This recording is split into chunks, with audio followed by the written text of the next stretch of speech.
अस्सलामुअलैकुम सामीन। 20 मुहर्रमुल हराम और 8 अगस्त है। ख़बर का उन्वान है कैराने में खातून का कत्ल। ख़बर थोड़ी तफसील से सुनिए। मगरबी उत्तर प्रदेश के ज़िला शामली के कस्बा कैराने में खातून का कत्ल हो गया है। दरअसल कैराने से 2-4 किलोमीटर के फासले पर गांव बूचा खेड़ी है। बताया जा रहा है कि वहां आज सुबह 3 या 4 बजे एक खातून का कत्ल हो गया है। खातून की उम्र 45 साल बताई जा रही है और बाला देवी उसका नाम है।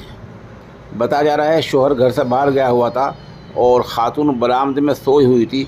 इसी दौरान कोई चाकू से गोद कर उसका कत्ल करके चला गया। पुलिस का दावा यह है कि अभी बहुत कम वक्त में इस कत्ल का खुलासा, कत्ल का इंकिशाफ कर दिया जाएगा। गांव में पुलिस पहुंच चुकी है, जैसे कि आप तस्वीर में देख रहे हैं, और लाश को तिब्बी कार्रवाई के लिए भेज दिया गया है। और पुलिस महकमे में एक तरफ खलबली मची हुई है तो पूरे गांव में खौफ का माहौल छाया हुआ है।